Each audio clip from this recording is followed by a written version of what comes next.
நான் திவ்யா. இன்னைக்கு நம்ம எங்க இருக்கோம்னு பார்த்தீங்கன்னா, மயிலாப்பூர்ல தாங்க இருக்கோம். அடிக்கிற வெயில்ல "நீ ஏன் மயிலாப்பூர் போன?" அப்படின்னு தானே கேட்குறீங்க. வர செப்டம்பர் 22 இருந்து கொலு ஆரம்பிக்க போகுது. இந்த கொலுக்கான பொம்மைகள்லாம் வாங்குறதுக்கான சென்னையில ஸ்பெஷல் இடம் அப்படின்னாலே அது கண்டிப்பா மயிலாப்பூர் தான். ஸோ இந்த வருஷம் என்ன மாதிரியான புது புது பொம்மைகள் வந்திருக்கு அப்படிங்கிறத வாங்க நேரடியா போய் பார்க்கலாம்.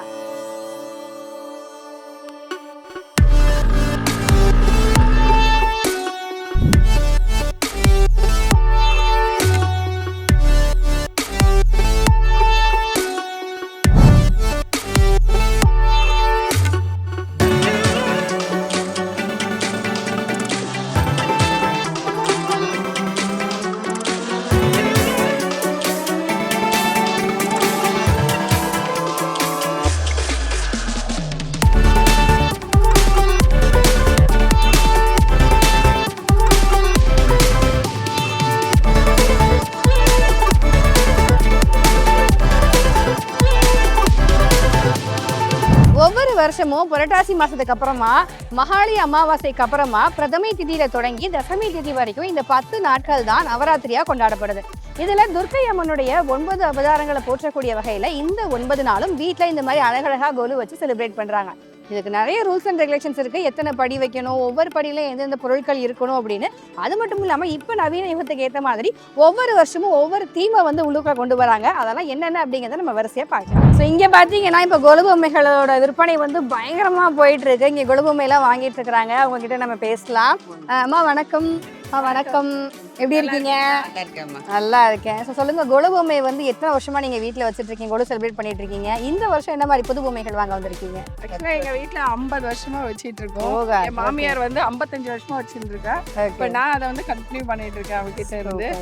சோ அம்மா வீட்டுக்கு கிடையாது, என் மாமியார் வீட்டுக்கு உண்டு. சோ அதனால அதை வந்து நான் எடுத்துன்னு கண்டினியூ பண்றேன். கொலுன்றது என்னன்னா, அந்த நாள்ல வந்து நம்ம எல்லாம் ஒன்னா செய்வோம். எல்லாரும் நம்ம வீட்டுக்கு வருவா. மற்ற நாள்ல நம்ம ரொம்ப பிஸியா இருப்போம். கண்டிப்பா. ஆனா அந்த ஒரு நாள், அந்த 9 நாள் வந்து எல்லாரும் வீட்டுக்கு வருவாங்க. எல்லாரோடய பழக டைம் கிடைக்கும், எல்லாரோட பேச டைம் கிடைக்கும்.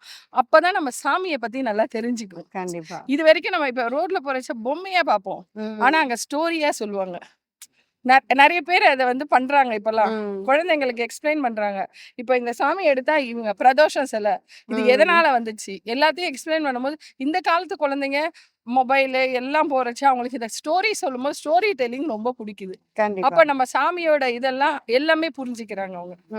அதனால இந்த மாதிரி நிறைய பண்ணணும்ன்ற எல்லாரும் இருக்கிற மொத்த பொம்மைகளுமே வந்து இந்த கடையில தான் இருக்கு அப்படின்னு நினைக்கிறேன். எதை எடுக்கிறது எதை விடுறது அப்படிங்கறதே தெரியல. அக்கா நீங்க சொல்லுங்க, மக்கள் எந்த அளவுக்கு ஆர்வமா இருக்காங்க பொம்மை வாங்குறதுக்கு? என்னென்ன மாதிரியான பொம்மைகள்லாம் அதிகமா விற்பனை ஆகுது? இப்போ வந்து பேப்பர் மோல்டும் மண்ணுமே 2மே சேல்ஸ் ஆகுது. ஓகே. இன்னொன்னு சிலர் வந்து ஐதீகமா வந்து மண்ணு வைக்கிறவங்க இருப்பாங்க. அவங்க வந்து மண்ணு விரும்பி எடுப்பாங்க. சிலரால வந்து மண்ணு மெயின்டெயின் பண்ண முடியல, எங்களுக்கு பேப்பர் மோல்டு தான் ஈஸியா இருக்கு, எடுத்து வச்சு 2வது அடுத்த வருஷத்துக்கு யூஸ் பண்றதுக்கு ஈஸியா இருக்கு அப்படின்றவங்க பேப்பர் மோல்டு எடுக்கிறாங்க. அவங்கவுங்க விருப்பத்துக்கு ஏற்ற மாதிரி, சந்தோஷத்துக்கு ஏற்ற மாதிரி. சிலர் பாரம்பரியமாகவும் வைக்கிறவங்க இருப்பாங்க. கண்டிப்பா. பேப்பர் மோல்டு வைக்கிறவங்க இருப்பாங்க, மண் வைக்கிறவங்க. அவங்கவுங்க விருப்பத்துக்கு ஏற்ற மாதிரி எடுக்கிறாங்க.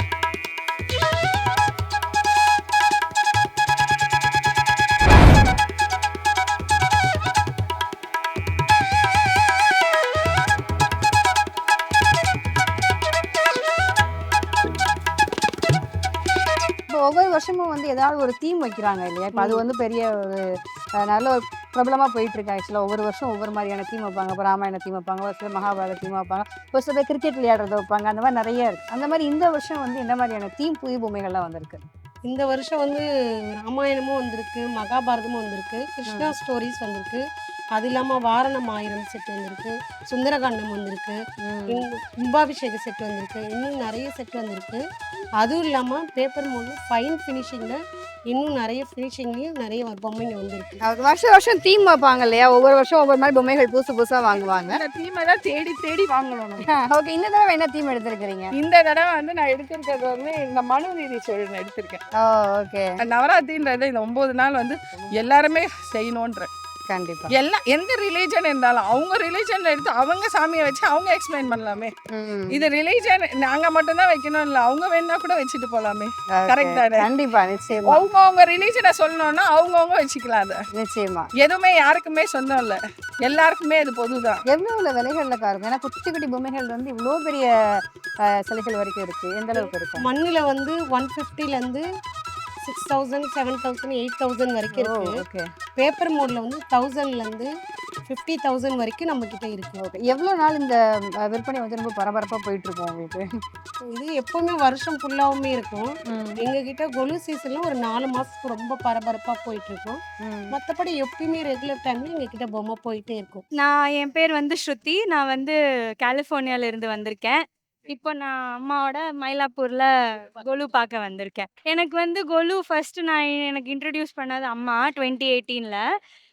படி வச்சு ஆட் நம்பர் ஆஃப் ஸ்டெப்ஸ் வச்சு நவராத்திரியில் வந்து இந்த 9 டேஸ் வந்து வச்சு சுண்டல் எல்லாம் பண்ணி இந்த ஊர் மாதிரி கலெக்ஷன் பார்த்ததில்ல. இங்கே வரைச்சே ஒரு வைப்பு, இங்கே பின்னாடி கபாலீஸ்வரன் கோயில் வைப்பு, கொலு எல்லாம் பார்க்குறச்சு ரொம்ப நல்லா இருக்கு. அப்புறமா வெரைட்டி வந்து கண்டிப்பாக இங்கே நிறைய இருக்கு. நம்ம பார்கெயின் பண்ணலாம். இங்கே ஒவ்வொரு ஒரு ஒரு ஓரமாக ஸ்டார்ட் பண்ணி அங்கே வரைக்கும் போகிறதுக்குள்ள ஒரு ரேஞ்ச் தெரிஞ்சிடும்.